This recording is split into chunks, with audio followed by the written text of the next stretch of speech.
વાર્તા.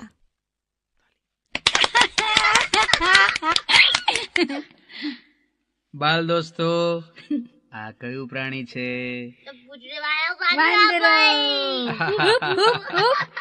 વાંદરા ભાઈને તો પૂંછડી હોય જ ને.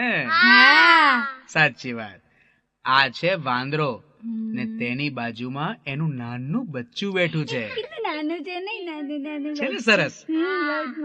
બાલ મિત્રો, પૂનમની રાત્રે તમે આકાશમાં ચાંદા મામાને જોયા છે?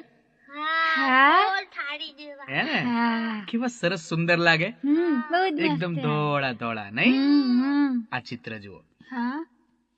જો બાલ દોસ્તો, આજે આ વાંદરા ભાઈ અને ચાંદા મામા વિશેની સરસ ગમ્મત ભરી વાર્તા હું તમને કહેવાનો છું.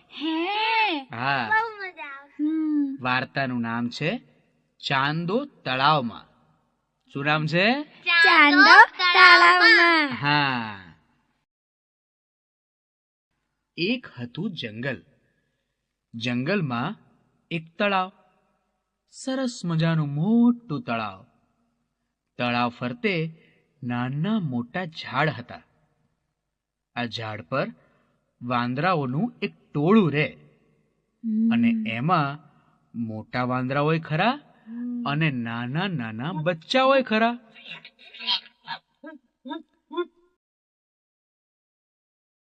આખો દિવસ આ બચ્ચા અને મોટા વાંદરાઓ ધીંગા મસ્તી કર્યા કરે.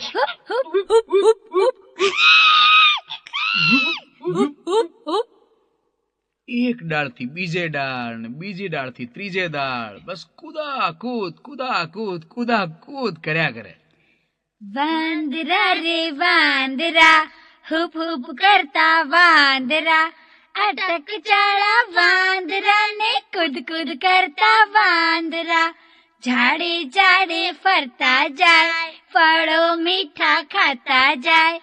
વાંદરા રે વાંદરા, હુપ હુપ કરતા વાંદરા. રાત્રે પણ મોડે સુધી બચ્ચાઓ જાગે અને તોફાન કર્યા જ કરે.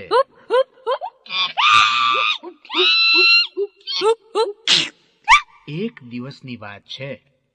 સાંજ પડી ગઈ હતી. પૂનમની રાત હતી. ચાંદા મામા ઉગ્યા.